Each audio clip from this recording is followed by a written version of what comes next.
मुझे याद है कि जब हम 12 के आसपास थे तो उस टाइम पे डीपीआर था वो 0.225% था और आज के डेट में जो डीपीआर आ रहा है वो 0.35% आ रहा है और 2 महीने के अंदर इतना बड़ा चेंज आया, 1.5 गुने का चेंज आया डीपीआर के ऊपर। तो जाहिर सी बात है जितने भी लोग कैलकुलेशन करने वाले हैं वो सबको पता है कि मेरे पैसे ग्रो कर रहे हैं, रेगुलर ग्रोथ के रूप में आ रहे हैं।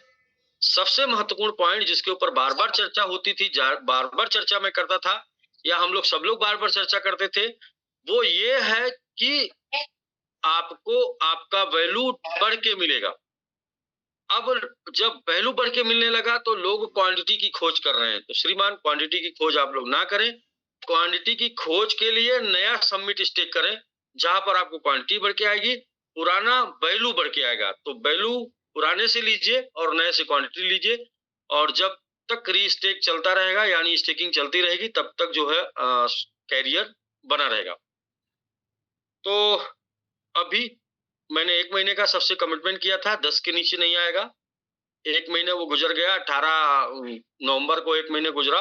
18 नवंबर को फिर मैंने बोला भाई कोई बात नहीं, टेंशन ना लीजिए, आप लोग भले ही काम नहीं किए उतना, जितना स्टेक निकल के आया है, फिर भी 18 दिसंबर तक 10 के नीचे नहीं आएगा।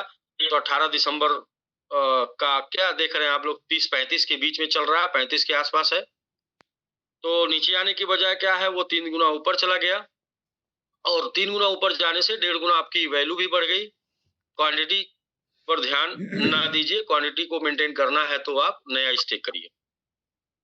अभी सभी लोगों को मौका है, सभी स्टेकिंग करने वालों को मौका है, वो सभी लोग ये जो प्राइस मिल रहा है इस प्राइस के ऊपर स्टेक कर लें, वरना इससे नीचे तो प्राइस मिलना नहीं है, क्योंकि सबमिट झुकेगा नहीं, ग्रोथ रुकेगा नहीं। मतलब बोले तो इस डीपीआर वैल्यू, हाँ, वैल्यू रुकेगा नहीं और सबमिट झुकेगा नहीं, वैल्यू भी बढ़ता जाएगा और सबमिट भी जो है बढ़ता जाएगा। लेकिन वैल्यू उसी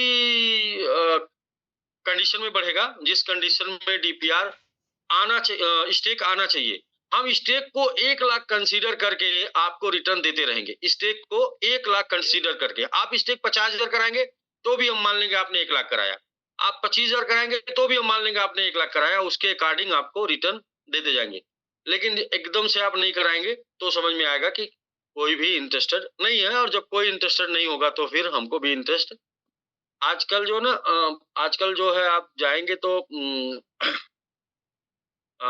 ये जो लाइट लग रही है, ये जो बड़े-बड़े शॉपिंग मॉल में या फिर घर में भी लोग लाइट लगवा रहे हैं।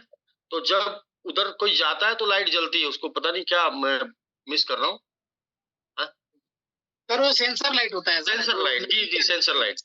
तो क्या है कि आजकल फिजूल का लाइट भी नहीं जलती है, जब उधर कोई रहेगा तभी जलेगी, जब उधर से कोई चला जाएगा तो लाइट बुझ जाती है। तो क्या है कि स्टेकिंग में भी जब लोगों का इंटरेस्ट लगा रहेगा तो रिटर्न आता रहेगा, इंटरेस्ट नहीं आएगा तो क्वांटिटी आएगी।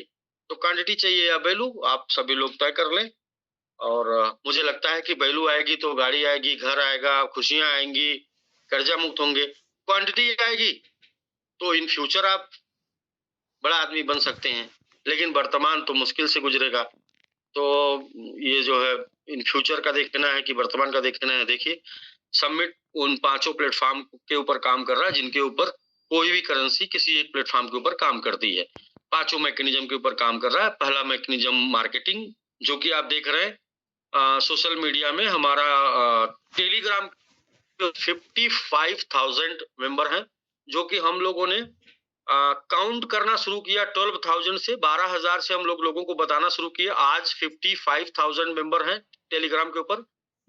ट्विटर के ऊपर अपने पास हम लोग 12,000 से या 10,000 से बताना शुरू किए थे, दिखाना शुरू किए थे और आज के डेट में 22 से 25,000 मेंबर ट्विटर के ऊपर हैं। इसके बाद ट्विटर के ऊपर ट्रेंडिंग में आज सेकेंड नंबर पे है। तो हमारी मार्केटिंग बहुत ही स्ट्रांग है। ऑनलाइन मार्केटिंग, ऑफलाइन मार्केटिंग आपके हाथ में।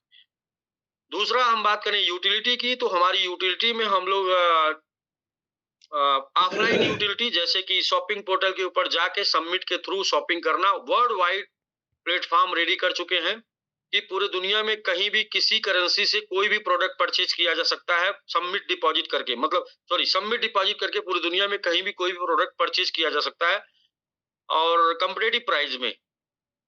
ये हो गई अपनी ऑफलाइन यूटिलिटी जिसको हम लोग डेवलप कर चुके हैं। दूसरा ऑनलाइन यूटिलिटी जो कि हम एमएमपैड, एम स्वैप और एम वॉलेट ये सब तीनों लेके आ रहे हैं।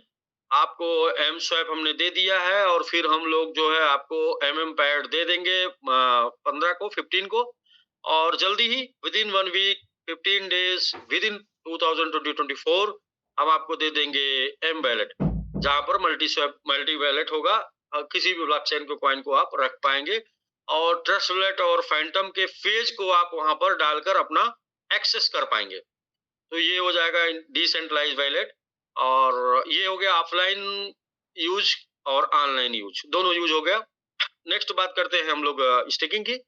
तो डिसेंट्रलाइज स्टेकिंग करा रहे हैं, इसके बाद हम करते हैं बात बर्निंग की। तो हम लोग बर्निंग करा रहे हैं, ठीक ठाक बर्निंग हो रही है। आज बर्निंग के मामले में सबमिट सोलाना ब्लॉकचेन के ऊपर फर्स्ट नंबर पर है,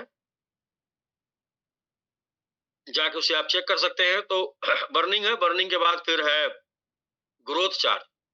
ग्रोथ चार्ज क्या है? ग्रोथ चार्ज है रिसाइकिल। रिसाइकिल क्या होता है? रिसाइकिल मतलब कभी ना समाप्त होने वाला प्लेटफॉर्म। तो ग्रोथ चार्ज इस सिस्टम को रिसाइकिल प्लेटफॉर्म बनाता है जो कि कभी समाप्त नहीं होगा। ये प्लेटफॉर्म तभी समाप्त हो जाएगा जब पूरी की पूरी कम्युनिटी एक साथ ये डिसाइड कर लेगी कि अब इसे नहीं करना है। ये प्लेटफॉर्म तब समाप्त हो जाएगा जब क्रिप्टो करेंसी समाप्त हो जाएगा। जब तक क्रिप्टो करेंसी रहेगा और कम्युनिटी से सिर्फ 50 लोग ये चाहेंगे कि ये प्लेटफॉर्म चलना चाहिए, तो ये प्लेटफॉर्म चलता रहेगा। ये प्लेटफॉर्म कभी भी बंद नहीं होगा। इवन की ग्रोथ भले दे या न दे, सब लोग छोड़ दें, फिर भी ये प्लेटफॉर्म चलता रहेगा। इस तरीके से ये डिजाइन ग्रोथ की वजह से ये एकदम बिल्कुल अब दुनिया में एकदम बिल्कुल आखिरी अजूबा है।